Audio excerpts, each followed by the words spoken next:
ഇന്നത്തെ വീഡിയോയിലേക്ക് എല്ലാവർക്കും സ്വാഗതം. ഇന്ന് ദശകം 82 കേൾക്കാം. ഹരി ഓം.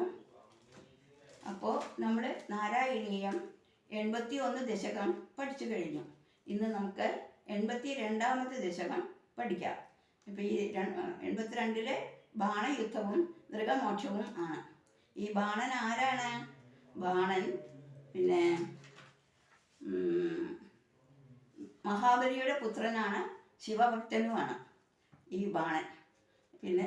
പിന്നെ ശ്രീകൃഷ്ണ ഭഗവാന്റെ പുത്രനാണ് പ്രദ്യുമ്നൻ. പ്രദ്യുമ്നന്റെ പുത്രനാണ് അനിരുദ്ധൻ. ഇനി നമുക്ക് പഠിക്കാം. ദശകം 82 ബാണയുദ്ധവും മൃഗമോക്ഷവും. പ്രദ്യുമ്നോ രുക്മിണേയ സഖലു തവ കലാ ശംബരേണാഹൃദസ്തം ഹത്വാ രത്യാസഹാപ്തോ നിജപുരമഹര രുക്മേ കന്യാം ച ധന്യാം തത്പുത്രോധാനിരുദ്ധോ ഗുണനിധിരവഹ രോചനാം രുക്മേ പൗത്രേ തത്രോദ്വാഹേ ഗതസ്ത്വം നവതി മുസലിനാ രുക്മ്യവീര്യൂതവൈരാത്. തവ കല, തവ എന്ന് പറഞ്ഞാൽ ശ്രീകൃഷ്ണ ഭഗവാന്റെ കല എന്ന് പറഞ്ഞിട്ടുണ്ടെങ്കിൽ അംശഭൂതനാണ്. രുക്മിണേയ സ പ്രദ്യുമ്ന ഖലു, രുക്മിണേയ അതായത് രുക്മിണിയിലുണ്ടായിട്ടുള്ള പ്രദ്യുമ്നൻ. ഭഗവാന് പ്രദ്യുമ്നൻ പുത്രന്റെ പേരാണ്, രുക്മിണിയിലുണ്ടായിട്ടുള്ളതാണ്. ശംബരേണ ആഹൃത, അപ്പൊ ഈ പ്രദ്യുമ്നൻ ജനിച്ച ഉടനെ ഈ ശംബരൻ അപഹരിച്ചു. തം ഹത്വ, അപ്പോൾ അവനെ അതായത് ശംബരനെ നിഗ്രഹിച്ചിട്ട് രത്യാസഹ, രത്യ എന്ന് പറഞ്ഞത് രതിദേവിയെ കൊണ്ടാണ്, രതിദേവിയുടെ കൂടെ നിജപുരം ആപ്ത, നിജപുരം എന്ന് പറഞ്ഞാൽ ദ്വാരകയിലേക്ക് വന്നു. ധന്യാ രുക്മി കന്യാ അഹരത ച, അപ്പൊ ധന്യായിട്ടുള്ള രുക്മിയുടെ ഭാഗ്യവതിയായിട്ടുള്ള പുത്രിയെ അപഹരിക്കുകയും ചെയ്തു. അധ തത്പുത്ര ഗുണനിധി അനിരുദ്ധ, അപ്പോൾ അവിടുന്ന് പ്രദ്യുമ്ന പുത്രനും ഗുണവാനുമായ അനിരുദ്ധൻ, അതായത് പ്രദ്യുമ്നന്റെ പുത്രനാണ് അനിരുദ്ധൻ. രുക്മി പൗത്രിയും രോചനാം അവഹത്, രുക്മിയുടെ പൗത്രി എന്ന് പറഞ്ഞിട്ടുണ്ടെങ്കിൽ പേരക്കുട്ടി ആയിട്ടുള്ള രോചന, ആ കുട്ടിയുടെ പേര് രോചന, അവഹത് വീട്ടു, കല്യാണം കഴിച്ചു. തത്ര ഉദ്വാഹേ ത്വം ഗത, ആ വിവാഹത്തിന് അവിടുന്ന് പോയിരുന്നു. മുസലിന രുക്മി അപി ദ്യൂതവൈരാജ്ഞവധി, അപ്പൊ ബലരാമനും പിന്നെ ആരാണ്, ബലരാമനും രുക്മിയും കൂടിയിട്ട് ചൂത് കളിക്കുകയാണ്. അതിൽ കലഹം വന്നിട്ട് ഈ ബലരാമൻ രുക്മിയെ വധിച്ചു കളഞ്ഞു. നിൻ തിരുവടിയുടെ അംശഭൂതനും രുക്മിണി പുത്രനുമായ പ്രദ്യുമ്നാകട്ടെ ശംബരനാൽ അപഹരിക്കപ്പെട്ടവനായി. ശംബരനെ നിഗ്രഹിച്ചിട്ട് രതിദേവിയോട് കൂടി അവിടുന്ന് ദ്വാരകയിലേക്ക് മടങ്ങിയെത്തി. രുക്മിയുടെ ഭാഗ്യവതിയായ പുത്രിയെ അപഹരിക്കുകയും ചെയ്തു. അനന്തരം പ്രദ്യുമ്ന പുത്രനും ഗുണവാനുമായ അനിരുദ്ധൻ രുക്മിയുടെ മകന്റെ പുത്രിയായ രോചനയെ വീട്ടു. ആ വിവാഹത്തിൽ അവിടുന്ന് പോയിരുന്നു. അവിടെ വെച്ച് ബലരാമൻ ചൂതുകളിൽ വഴക്കിയിട്ട് രുക്മിയെയും വധിച്ചു കളഞ്ഞു. ഇനി നമുക്ക് രണ്ടാമത്തെ ശ്ലോകം. ബാണസ്യ ശാബരിസുതസ്യ സഹസ്രബാഹോ മാഹേശ്വരസ്യ മഹിതാ ദുഹിതാ കിലോഷ പൗത്രമേനം അനിരുദ്ധമദൃഷ്ടപൂർവം സ്വപ്നേനുഭൂയ ഭഗവൻ വിരഹാതുരാഭൂത്. ഹേ ഭഗവൻ, അല്ലയോ ഭഗവാനെ, ബലിസുതസ്യ മഹാബലിയുടെ പുത്രനും മാഹേശ്വരസ്യ ശിവഭക്തനും ആയ സഹസ്രബാഹോ, അതായത് 1000 കൈകളുമുള്ള ബാണസ്യ ബാണാസുരന്റെ മഹിത ദുഹിത സ ഉഷ, മാന്യപുത്രിയായ ആ ഉഷ, അതായത് ആ ഉഷ ആരാണ്? ബാണാസുരന്റെ പുത്രിയാണ്. ത്വത്പൗത്രം അദൃഷ്ടം പൂർവം ഏനം അനിരുദ്ധം, മുമ്പ് ഒരിക്കലും കണ്ടിട്ടില്ലാത്ത ആ അനിരുദ്ധനെ സ്വപ്നെ അനുഭൂയ, സ്വപ്നത്തിൽ അനുഭവിച്ചിട്ട് വിരഹാതുര അഭൂത്തില, സ്വപ്നമൊക്കെ കഴിഞ്ഞ് പിറ്റേ ദിവസം ഉണർന്നപ്പോൾ ഈ രാത്രി കണ്ട സ്വപ്നത്തിനെ വിചാരിച്ചിട്ട് ഈ ഉഷ വളരെ ദുഃഖിതയായി. കാരണം അനിരുദ്ധനിൽ ഈ സ്വപ്നത്തിൽ തന്നെ അവള് അനുരാഗം ഉണ്ടായി എന്നുള്ളതാണ്. അപ്പോൾ പിന്നെ കല്യാണം കഴിക്കാൻ വേണ്ടിയിട്ട് അനിരുദ്ധനെ കിട്ടണം. അപ്പോൾ അവൾ ദുഃഖിതയായിട്ട് ഇരിക്കുകയാണ്. ഭഗവാനെ, ബലിപുത്രനും ശിവഭക്തനും 1000 കൈകളുള്ളവനുമായ ബാണാസുരന്റെ മാന്യപുത്രിയായ ആ ഉഷ, മുമ്പൊരിക്കലും കണ്ടിട്ടില്ലാത്തവനും അവിടുത്തെ പൗത്രനുമായ ഈ അനിരുദ്ധനെ സ്വപ്നത്തിൽ അനുഭവിച്ചിട്ട് വിയോഗം കൊണ്ട് ദുഃഖിക്കുന്നവളായി തീർന്നുവല്ലോ. ഇനി 3-ാമത്തെ ശ്ലോകം. യോഗിന്യതീവ കുശലാ ഖലു ചിത്രലേഖ തസ്യാ സഖീ വിലിഖതി തരുണാനശേഷാൻ തത്രാനിരുദ്ധമുഷയാ വിഹിതം നിശായാം ആനേഷയോഗബലതോ ഭവതോ നികേതാത്. തസ്യാ സഖീ യോഗിനി, അതായത് ഉഷയുടെ തോഴിയാണ്. അവള് യോഗിനി കൂടിയാണ്. അതീവ കുശല, അവള് വളരെ കുശലിയാണ്. ചിത്രരേഖ, അവളുടെ പേര് ചിത്രരേഖ എന്നാണ്. അശേഷാൻ തരുണാൻ വിലിഖതി. അപ്പോൾ ഇങ്ങനെ ഈ സങ്കടപ്പെട്ടിട്ട് ഉഷ ഇരിക്കുന്നത് കണ്ടപ്പോൾ കുറേ ചിത്രങ്ങൾ വരച്ച് കാണിച്ചു കൊടുക്കണം. ഇതിൽ ഏതാണ് നീ രാത്രി സ്വപ്നത്തിൽ കണ്ടിട്ടുള്ള യുവാവ് എന്നുള്ളത് ചിത്രം വരച്ച് കാണിച്ചു കൊടുക്കുകയാണ്. തത്ര ഉഷയാ വിദിതം അനിരുദ്ധം. അപ്പോൾ അനിരുദ്ധൻ്റെ ചിത്രം വരച്ച് അത് കണ്ടപ്പോൾ ഉഷ അത് കണ്ടു. ഉഷ തിരിച്ചറിഞ്ഞ അനിരുദ്ധനെ ഭവതനികേതാത്, അതായത് ദ്വാരകയിൽ വന്നിട്ട്, എവിടെയാണ് അനിരുദ്ധൻ താമസിക്കുന്ന വെച്ചാൽ കിടപ്പുമുറിയിൽ വന്നിട്ട്, നിശായാം യോഗബലത ആനിഷ്ട, അതായത് ഈ ചിത്രരേഖയ്ക്ക് യോഗബലം ഉണ്ടല്ലോ, അതിൽ ഈ ഉറങ്ങിക്കിടക്കുന്ന അനിരുദ്ധനെ ദ്വാരകയിൽ വന്നിട്ട് ഉഷയുടെ കിടപ്പുമുറിയിലേക്ക് എത്തിക്കുകയാണ്. ഉഷയുടെ തോഴിയും യോഗിനിയും എത്രയും സമൃദ്ധിയുമായ ചിത്രരേഖ എന്നവൾ യോഗ്യരായ യുവാക്കളെ മുഴുവനും ചിത്രം വരച്ചു കാണിച്ചതിൽ ഉഷ തിരിച്ചറിഞ്ഞ അനിരുദ്ധനെ അങ്ങയുടെ വാസസ്ഥാനമായ ദ്വാരകയിൽ നിന്ന് രാത്രി യോഗബലം കൊണ്ടുപോകുന്ന ഉഷയ്ക്ക് നൽകി. ഇനി 4-ാമത്തെ ശ്ലോകം. കന്യാപുരേ ദൈതയാ സുഖമാരമന്ദം ചൈനം കഥഞ്ജന ഭവന്തുഷി സർവബന്ധോ ശ്രീനാരദോക്തദുരന്തദുരന്തരോഷേ ത്വം തസ്യ ശോണിതപുരം യദുഭിർന്യരുന്ധ. കന്യാപുരേ ദൈതയാ സുഖം ആരമന്തം ഏനം ച. കന്യാപുരേ, അതായത് കന്യാഗൃഹത്തിലെ പ്രിയമയോട് കൂടി സുഖിച്ച് രസിച്ചിരുന്ന അനിരുദ്ധനെ, അപ്പോൾ അനിരുദ്ധൻ ഇവിടെ കൊണ്ടുവന്ന് കടത്തിയല്ലോ ചിത്രരേഖ.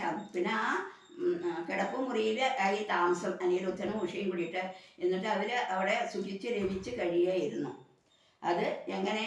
സർവബന്ധോ കഥഞ്ജന ബന്ധുഷി. സർവബന്ധവ് എന്ന് പറഞ്ഞാൽ ശിവനെ ആരാധിക്കുന്ന ശിവഭക്തനായ ബാണൻ ഇതറിഞ്ഞു. അതായത് ഉഷയുടെ അച്ഛൻ ഇതറിഞ്ഞു. അറിഞ്ഞിട്ട് ഇവനെ ബന്ധനാക്കി എന്നുള്ളതാണ്. ബന്ധസ്ഥനാക്കി, തടവിലാക്കി. ത്വം ശ്രീ നാരദോക്ത തദുദന്ത ദുരന്ത രോഷേ യദുഭേ. ത്വം, അവിടുന്ന് നാരദർ പറഞ്ഞിട്ട് ഇതറിഞ്ഞു.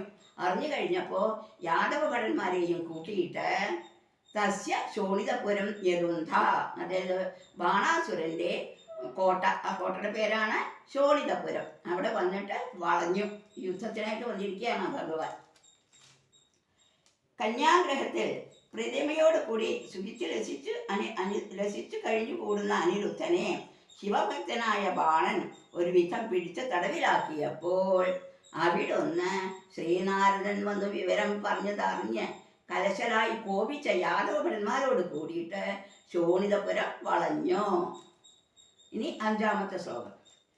പുരീപാലശൈല പ്രിയതുഹിതൃനാഥോസ്യ ഭഗവാൻ സമം ഭൂതപ്രാലേ യദുബലമശങ്കം നിരുരുധേ മഹാപ്രാണോ ബാണോ ഛടിയുധാനേനയുധേ ഗുഹപ്രദ്യുമ്നേന ത്വമപി പുരഹന്ത്രാധകടിഷേ. അസ്യ പുരീപാല, ബാണന്റെ കോട്ട കാക്കുന്നവനായ ഭഗവാൻ ശൈല പ്രിയതുഹിതൃനാഥ, ഭഗവാൻ ഗൗരീനാഥൻ ഭൂതഭ്രാതേ സമം, സ്വന്തം ഭൂതഗണങ്ങൾ കൂട്ടിയിട്ട് യദുബലം അശങ്കം ഇരുരുതേ, ഈ യാദവ സൈന്യങ്ങളെയൊക്കെ തടുത്തു നിർത്തി എന്നുള്ളതാണ്, തടഞ്ഞു. മഹാപ്രാണബാണ, അനന്തബലശാലിയായ ബാണൻ ചടിതി യുധാനേന, വേഗത്തില് സാത്യകിയുടെ യുദ്ധം ചെയ്തു. യുധാനൻ എന്ന് പറഞ്ഞിട്ടുണ്ടെങ്കിൽ സാത്യകിയുടെ കൂടെ യുദ്ധം ചെയ്തു. ആര്? ബാണൻ. ഗുഹ പ്രദ്യുമ്നേന യുദ്ധേ. ഗുഹ എന്ന് പറഞ്ഞാൽ സുബ്രഹ്മണ്യൻ. സുബ്രഹ്മണ്യൻ ആരുടെ കൂടെ യുദ്ധം ചെയ്തത്? പ്രദ്യുമ്നന്റെ കൂടെ യുദ്ധം ചെയ്തു. ത്വം പുരഹന്ത്ര അഭി ജഗടിഷേ. അവിടുന്ന് പരമേശ്വരനോട് കൂടിയിട്ട് യുദ്ധം ചെയ്തു. ബാണന്റെ കോട്ട കാക്കുന്നവനായ ഭഗവാൻ ഗൗരീനാഥൻ ഭൂതഗണങ്ങളോടുകൂടി യാദവന്മാരുടെ സൈന്യത്തെ കൂസാതെ തടഞ്ഞു. അനന്തബലശാലിയായ ബാണൻ വേഗത്തിൽ സാത്വികയോട് യുദ്ധം ചെയ്തു.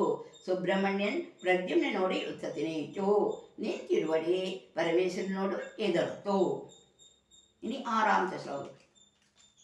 നിരുദ്ധാശേഷാസ്ത്രേ മോഹിഷി തവാസ്ത്രേണ ഗിരിശേ ധൃതാ ഭൂതാ ഭീതാ പ്രമഥകുലവീരാ പ്രമഥിതാ പരാസ്കന്ദ സ്കന്ദ കുസുമചര ബാണേശ്ച സജീവ സ കുംഭാണ്ഡോ ഭാണ്ഡം നവമിവ ബലേനാശു പിപിതേ. ഗിരിശേ നിരുദ്ധാശേഷാസ്ത്രേ. ശിവൻ അസ്ത്രങ്ങളെല്ലാം നീ ചുരുവടി തടഞ്ഞ ശേഷം തവ അസ്ത്രേണ മുമുഷി. അങ്ങയുടെ മോഹാസ്ത്രം, ഒരു മോഹസ്യപ്പെടുന്ന അസ്ത്രം വിഷ്ണുവിൻ്റെ ഏറ്റു എന്നുള്ളതാണ് ശിവന്. അപ്പൊ എന്തേ ഉണ്ടായത്? ശിവൻ ബോധം കെട്ട് വീണു, മോഹാസ്യത്തിൽ പെട്ടു. ഭൂത ഭീത ധൃത. അപ്പോൾ ഈ ഭൂതഗണങ്ങൾ, ശിവന്റെ ഭൂതഗണങ്ങൾ ഇത് കണ്ടു കഴിഞ്ഞ് പേടിച്ചിട്ട് അവരൊക്കെ ഓടിപ്പോയി എന്നുള്ളതാണ്. പ്രമദ കുല വീരാ പ്രമഥിത. പ്രമദഗണ പുങ്കവാൻ മതിക്കപ്പെട്ടു. സ്കന്ദ കുസുമശര ബാണേ പരാസ്കന്ദ.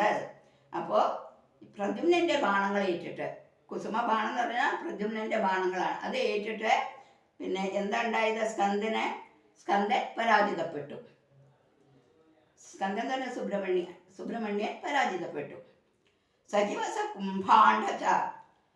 മന്ത്രിയായ കുംഭാണ്ഡനും, അതായത് മന്ത്രിയുടെ പേരാണ് കുംഭാണ്ഡനും നവം ഭാണ്ഡം ഇവ, അതായത് പുതിയ മൺകലം പൊട്ടിത്തകരണ പോലെ ബലേന ആശു വിവിധേ. ബലരാമനാൽ ക്ഷണം തകർക്കപ്പെട്ടു. ശിവൻ അസ്ത്രങ്ങളെല്ലാം അങ്ങ് തടഞ്ഞ ശേഷം അങ്ങയുടെ മോഹന അസ്ത്രമേറ്റ് മോഹിതനായപ്പോൾ ഭൂതങ്ങൾ ഭയന്ന് ഓടിപ്പോയി. പ്രമദഗണ പുങ്കവന്മാർ മതിക്കപ്പെട്ടു. സ്കന്ദൻ പ്രദ്യുമ്നന്റെ ബാണങ്ങളെ കൊണ്ട് പരാജിതനായി. മന്ത്രിയായ കുംഭാണ്ഡനും പുതുക്കലം പോലെ ബലരാമനാൽ ക്ഷണം തകർക്കപ്പെട്ടു. ഇനി 7ാമത്തെ ശ്ലോകം. ചാപാന പഞ്ചശത്യ പ്രഥമമുപഗതേ ഛിന്നചാപേത ബാണേ വ്യർത്ഥേ യാതേ സമേതോ ജ്വരപതിരശനേ രജ്വരേ ത്വജ്വരേണ ജ്ഞാനീ സ്തുത്വാ തദത്വാ തവ തരിതജുഷാം വിജ്വരം സജ്വരോഗാത് പ്രായോന്തജ്ഞാനവന്തോപി ച ബഹുതമസാ രൗദ്രചേഷ്ടാ ഹി രൗദ്രാ. അഥ ബാണേ. അനന്തരം ബാണൻ ചാപാനാം പഞ്ചശത്യ പ്രഥമം ഉപഗതേ. 500 വില്ലുമായി ഊക്കിട്ട് എതിർത്ത് വന്നിട്ട് ഛിന്നചാപേ വ്യർത്ഥേയാതെ വില്ലെല്ലാം മുറിഞ്ഞ് ചുമ്മാ മടങ്ങിപ്പോയപ്പോൾ സമേത ജ്വരപതി വന്നു ചേർന്ന ശിവജ്വരം. പിന്നെ അവിടെ വന്നത് ശിവജ്വരാണ്. ജ്വരേണ അശനെ അജ്വരി. അപ്പൊ അവിടെ വിഷ്ണു ജ്വരം വന്നു. ശിവന്റെ ജ്വരം വന്നപ്പോൾ ശിവന്റെ ജ്വരത്തിനോട് എതിർക്കാൻ വേണ്ടിയിട്ട് വിഷ്ണു ജ്വരം വന്നു എന്നുള്ളതാണ്. അശനെ അജ്വരി. അപ്പൊ തപിപ്പിക്കപ്പെട്ടു. അത് ജ്ഞാനീ സജ്വരം. പിന്നീട് ജ്ഞാനായി തീർന്ന ആ ശിവജ്വരം. അപ്പോൾ വിഷ്ണു ജ്വരം വന്നു കഴിഞ്ഞപ്പോൾ ശിവന്റെ ജ്വരം ജ്ഞാനിയായി മാറി എന്നുള്ളതാണ്. അപ്പോൾ സ്തുത്വാ തവ ചരിതരുഷാം വിജ്വരം ദത്വാ അഗാധ. അപ്പോൾ ഭഗവാനെ വിഷ്ണുവിനെ പ്രകീർത്തിച്ചിട്ട് ഭഗവത് കഥ പരിചയിക്കുന്നവർക്ക് ജ്വരം ബാധിക്കില്ല എന്ന് അനുഗ്രഹിച്ചിട്ട് പോയി. അപ്പം ആരൊക്കെ ഭഗവത് കഥ പറഞ്ഞുകൊണ്ടിരിക്കുന്നുവോ, ആചരിക്കുന്നുവോ, കേൾക്കുന്നുവോ, പറയുന്നുവോ അവർക്ക് ഒരിക്കലും ജ്വരം ബാധിക്കില്ല എന്ന് അനുഗ്രഹിച്ചിട്ട് അവിടുന്ന് പോയി. അന്തജ്ഞാനവന്ത അഭിച. അകത്തെ അറിവുണ്ടെങ്കിലും രൗദ്ര ബഹുതമസ പ്രായ. രുദ്രഭാഷകന്മാർ തമോ ഗുണം അധികമാകയാൽ രൗദ്രചേഷ്ടാഹി മിക്കവാറും ക്രൂരകർമ്മങ്ങൾ ആണത്ര ചെയ്യുന്നത്. അങ്ങനെയാണ്. തമോ ഗുണം ഉണ്ടായാൽ അങ്ങനെയാണ്. അതുകൊണ്ട് എപ്പോഴും സത്വഗുണത്തിലേക്ക് പോകണം എന്നുള്ളതാണ്. എപ്പോഴും സത്വഗുണം ഉണ്ടായിരിക്കണം. അനന്തരം ബാണൻ 500 വില്ലുമായി ഊക്കിട്ട് എതിർത്ത് വന്നിട്ട് വില്ലെല്ലാം മുറിഞ്ഞ് ചുമ്മാ മടങ്ങിയപ്പോൾ വന്നു ചേർന്ന ശിവജ്വരം വിഷ്ണുജ്വരത്താൽ പെട്ടെന്ന് തപിപ്പിക്കപ്പെട്ടു. പിന്നീട് ജ്ഞാനിയായി തീർന്ന ആ ശിവജ്വരം അങ്ങയെ പ്രകീർത്തിച്ച് ഭഗവത് കഥ പരിചയിക്കുന്നവർക്ക് ജ്വരം ബാധിക്കയില്ല എന്ന് അനുഗ്രഹിച്ചിട്ട് പോയി. അകത്ത് അറിവുണ്ടെങ്കിലും രുദ്രപാർഷദന്മാർ തമോ ഗുണം അധികമായാൽ മിക്കവാറും കർമാക്കളാണത്രേ. ഇനി 8ാമത്തെ ശ്ലോകം. ബാണം നാനായുധോഗ്രം പുനരഭിപതിതം ദർപ്പദോഷാവിതന്വൻ നിർലൂനാശേഷദോഷം സപതി ബുബുധുഷാ ശങ്കരേണോപഗീത തത്വാചാ ശിഷ്ടബാഹു ദ്വിതയമുഭയതോ നിർഭയം തത്പ്രിയം തം മുക്ത്വാ ദത്തമാനോ നിജപുരമഗമ സാനിരുദ്ധ സഹോഷ. ദർപ്പദോഷാൽ അതായത് അഹങ്കാരം മൂലം പുനരഭിപതിതം വീണ്ടും എതിർത്തു വന്നവനും നാനായുധോഗ്രം ബാണം പലതരം ആയുധങ്ങളെ കൊണ്ട് ഭയങ്കരനുമായ ബാണനെ 1000 കൈയുള്ള വ്യക്തിയാണ് ബാണൻ. നിർലൂനാശേഷ ദോഷം വിതന്വൻ എല്ലാ കൈകളും ഓരോന്നായിട്ട് വെട്ടിമുറിക്കാൻ തുടങ്ങി. വിഷ്ണു ഭഗവാൻ ചക്രം കൊണ്ട് എറിഞ്ഞിട്ട് ഓരോ കൈകളും അറുത്തു മാറ്റുകയാണ്. സപതി ഭൂതുഷ ശങ്കരേണ ഉപഗീത പെട്ടെന്ന് ബോധം വന്നാൽ മോഹാത്സ്യപ്പെട്ട് കിടക്കുകയായിരുന്നുവല്ലോ ശിവൻ. അപ്പൊ ശിവന്റെ മോഹാത്സ്യമൊക്കെ തീർന്നു വന്നപ്പോൾ കാണുന്ന കാഴ്ച ഇതാണ്. അപ്പൊ ഭഗവാൻ ശിവൻ ഉപഗീത സ്തുതിക്കപ്പെട്ടവനായി. അപ്പോൾ വിഷ്ണുവിനെ സ്തുതിക്കാൻ തുടങ്ങി. കാരണം ഈ ബാണൻ ശിവഭക്തനാണല്ലോ. അപ്പൊ അവനെ എങ്ങനെയെങ്കിലും രക്ഷിക്കണം എന്ന് വിചാരിച്ച് ശിവൻ വിഷ്ണുവിനെ സ്തുതിക്കാൻ തുടങ്ങി. തത് വാച ഉദയത തത് വാച ഉഭയത ശിവന്റെ അപേക്ഷ അനുസരിച്ചിട്ട് ശിഷ്ടബാഹു ദ്വിതയം തത് പ്രിയം തം നിർഭയം മുക്ത. അപ്പോൾ ഈ ശിവൻ സ്തുതിക്കാൻ തുടങ്ങി കഴിഞ്ഞപ്പോൾ ബാണനോട് കരുണ കാണിച്ചിട്ട് വിഷ്ണു ഭഗവാൻ ഇപ്പുറത്തും 2 കൈ, ഇടത് ഭാഗത്തും 2 കൈ, വലതു ഭാഗത്തും 2 കൈ മാത്രം 4 കൈ അങ്ങനെ കൊടുത്തിട്ട് ബാക്കിയുള്ള കൈകളും മുറിച്ചു കളഞ്ഞു എന്നുള്ളതാണ്. അവനെ ഭയം തീർത്തു വിട്ടിട്ട് ശിവസേവകനായ അവനെ ഭയം തീർത്തു വിട്ടിട്ട് ത്വം ദത്തമാന അവിടുന്ന് ബാണനാൽ ബഹുമാനിതനായിട്ട്. അപ്പൊ ബാണൻ വിഷ്ണുവിനെ ആരാധിച്ചു എന്നുള്ളതാണ്. സ അനിരുദ്ധ സഹ ഉഷ നിജപുരിം അഗമ. അപ്പോൾ അനിരുദ്ധനെയും ഉഷയും ഒക്കെ വിഷ്ണു ഭഗവാൻ അതായത് ശ്രീകൃഷ്ണ ഭഗവാന് വിട്ടുകൊടുത്തു എന്നുള്ളതാണ്. അപ്പൊ അവരെയും കൂട്ടിയിട്ട് സ്വന്തം നിജപുരിയും സ്വന്തം ദ്വാരകയിലേക്ക് ഭഗവാൻ മടങ്ങിപ്പോകുന്നു. അഹങ്കാരം മൂലം വീണ്ടും എതിർത്തു വന്നവനും പലതരം ആയുധങ്ങളെ കൊണ്ട് ഭയങ്കരനുമായ ബാണനെ എല്ലാ കൈകളും മുറിച്ചു വിടുമ്പോൾ പെട്ടെന്ന് ബോധം വന്ന ശങ്കരനാൽ സ്തുതിക്കപ്പെട്ടവനായി. ശിവന്റെ അപേക്ഷ അനുസരിച്ച് 2 ഭാഗത്തും ഈ 2 കൈകൾ ശേഷിക്കുന്ന ശിവസേവകനായ അവനെ ഭയം തീർത്തു വിട്ടിട്ട് അവിടുന്ന് ബാണനാൽ ബഹുമാനിതനായി. അനിരുദ്ധൻ ഉഷ ഇവരോട് ചേർന്ന് ദ്വാരകയിലേക്ക് വിജയിയായി തിരിച്ചെത്തി. ഇനി 9ാമത്തെ ശ്ലോകം. മുഹുസ്താവചക്രം വരുണമജയോ നന്ദഹരണേ യമം ബാലാനീതോ ദവദഹനപാനേ നിലസഖം വിധിം വസസ്തേയേ ഗീതമിഹ ബാണസ്യ സമരേ വിഭോ വിശ്വോത്കർഷേ തദയമവതാരോ ജയതി തേ. ചക്രം താവത് മുഹു അജയ. ചക്രം എന്ന് പറഞ്ഞ ദേവേന്ദ്രനെ പിന്നെയും അവിടുന്ന് ജയിക്കുകയുണ്ടാകുമല്ലോ. അതായത് ഒരു പ്രാവശ്യം ഗോവർദ്ധന ഉച്ചാരണം ദേവേന്ദ്രൻ ഭഗവാനെ പരീക്ഷിച്ചിട്ട് മഴയൊക്കെ പെയ്യിച്ചില്ലേ. അപ്പോൾ എല്ലാവരെയും ഗോവർദ്ധനത്തിൻ്റെ അടിയിൽ പശുക്കളെയും യാദവരെയും ഒക്കെ നിർത്തിയിട്ട് ദേവേന്ദ്രൻ്റെ അഹങ്കാരം തീർത്തു കൊടുത്തു എന്നുള്ളതാണ്. പിന്നെ അതേപോലെ പാരിജാതം സ്വർഗത്ത് സത്യഭാമയും കൊണ്ടുപോയപ്പോൾ പാരിജാതം അപഹരിച്ചിട്ട് സത്യഭാമയുടെ വീട്ടുമുറ്റത്ത് കൊണ്ടുവന്ന് നടലൊക്കെ ഉണ്ടായി. അപ്പോഴും ദേവേന്ദ്രൻ്റെ അഹങ്കാരത്തിനെ തീർത്തു കൊടുത്തു എന്നുള്ളതാണ് ഭഗവാൻ.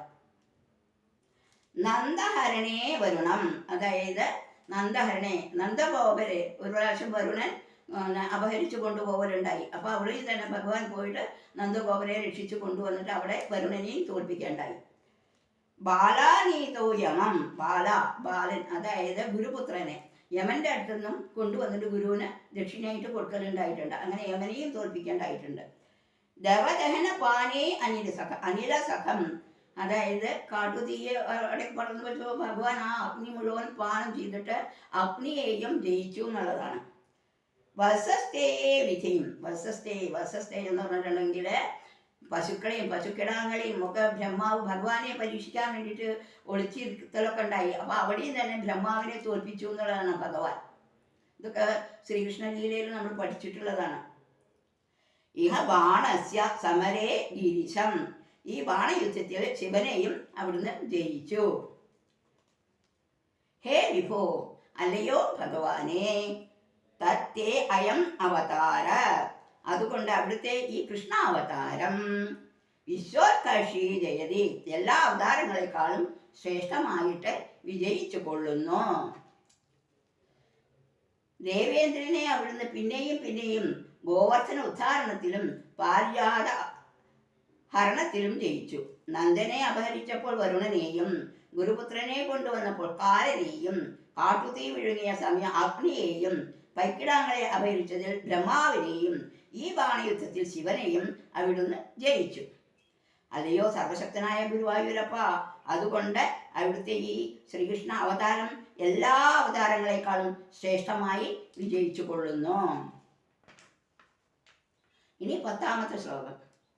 ദ്വിജരുഷാകൃകലാസവപുത്രരം നൃഗനൃപം ത്രിദിവാലയമാപയൻ നിജജനേ ദ്വിജഭക്തിമനുത്തമാം ഉപദിശൻ പവനേശ്വര പാഹി മാം. ദ്വിജരുഷ, ബ്രാഹ്മണ കോപമൂലം. ദ്വിജൻ എന്ന് പറഞ്ഞാൽ ബ്രാഹ്മണൻ എന്നാണ് അർത്ഥം. ബ്രാഹ്മണ കോപമൂലം.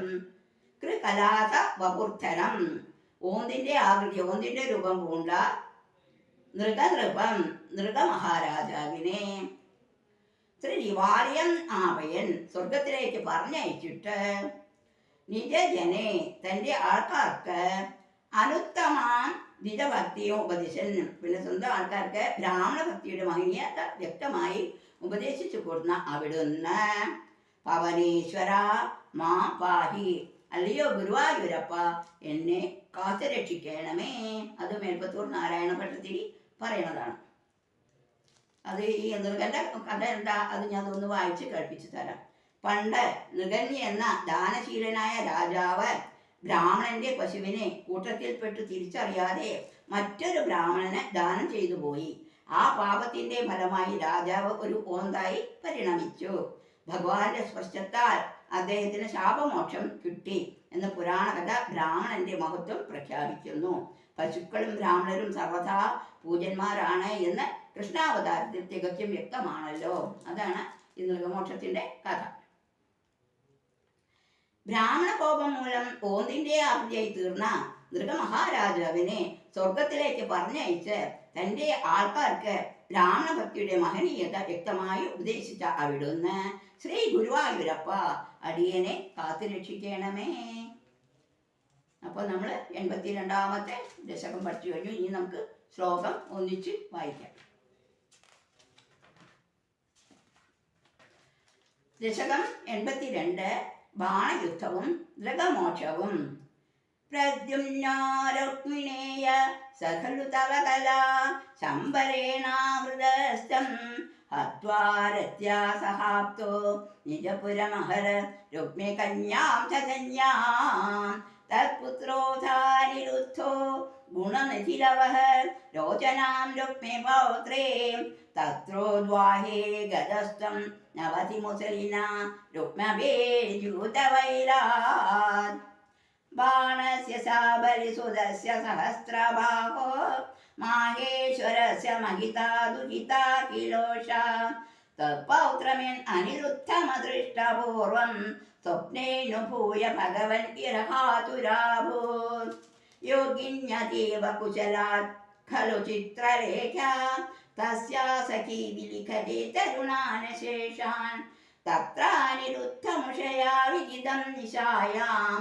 ആനേശയോഗബലതോ ഭവതോ നികേതാത് കന്യാപുരേ ദൈതയാ സുഖമാരമന്ദം ചൈനം കഥഞ്ജന ഭവന്തുഷി സർവബന്ധോ ശ്രീനാരദോക്തദുദന്തദുരന്തരോഷേ ത്വം തസ്യ ശോണിതപുരം യദുഭിർഞ്ഞരുന്ധ പുരീപാലശൈലപ്രിയദുമൃദുനാഥോസ്യ ഭഗവാൻ സമം ഭൂതവ്രാതേ യദുബലമസംഗം നിരുരുധേ മഹാപ്രാണോ ബാണോ ചഴിയുധാനേന യുയുധേ ഗുഹപ്രദ്യുമ്നേന ത്വമപി പുരഹന്ത്രാജഘടിഷേ നിരുദ്ധാശേഷാസ്ത്രേ മുമുഷിതവാസ്ത്രേണ ഗിരിശേ ധൃതാ ഭൂതാ ഭീതാ പ്രമഥകുലവീരാ പ്രമഥിതാ പരാസ്കന്ദസ്കന്ദ കുസുമശര ബാണശ്ച സജീവ സ കുംഭാണ്ഡോ ഭാണ്ഡം നവമിവ ബലേനാശു വിവിധേ चापाना पञ्चशत्या प्रसवमुपगते छिन्नचापेतबाणे व्यर्थे याते समेतो सुज्वरपतिरशने रज्वरे त्वज्वरेण ज्ञानी स्तुत्वा तडित्वा तव चरितजुषां विज्वरं सज्वरोगात् प्रायोऽन्तज्ञानवन्दोऽपि च बहुतमसा रौद्रचेष्टा हि रौद्रा ബാണം നാനായുധോഗ്രം പുനരപി പതിതം ദർപ്പദോഷാവിതന്വൻ നിർദൂനാശേഷദോഷം സപതി ബുബുദുഷാ സങ്കരേണോപഗീത തത്വാചാശിഷ്ടബാഹു ദ്വിതീയമഭയതോ നിർഭയം തത്പ്രിയം തം മുക്ത്വാ ദത്തമാനോ നിജപുരമഗമ സാനിരുദ്ധ സഹോഷ മുഹുസ്താവക്ഷക്രം വരുണമജയോ നന്ദഹരണേ യമം പാലാനീതോ ദവദഹനപാനേ നിലസഖം വിധിം വസസ്തേയേ ഗിരിസമിഹ ബാണസ്യ സമരേ വിഭോ വിശ്വോത്കർഷേ തദയം അവതാരോ ജയതി തേ നിജരുഷാകൃകലാസവപുർധരം നൃഗനൃപം ത്രിദിവാലയമാപയൻ നിജജനേ ദ്വിജഭക്തിമനുത്തമാം ഉപദിശൻ പവനേശ്വര പാഹി മാം ശ്രീഹരേ നമ ഗോപികാ ജീവനസ്മരണം ഗോവിന്ദ ഗോവിന്ദ നാരായണ അഖില ഗുരോ ഭഗവൻ നമസ്തേ. ഹരി ഓം തത്സത്. ഇനി അടുത്ത ദശകം നമുക്ക് പിന്നെ പഠിക്കാം. അപ്പോൾ ഇന്നത്തെ നാരായണീയ വായന ഇവിടെ അവസാനിച്ചു. അടുത്ത വായനയായിട്ട് ഞങ്ങൾ വരുന്നവർക്കും എല്ലാവർക്കും ബൈ.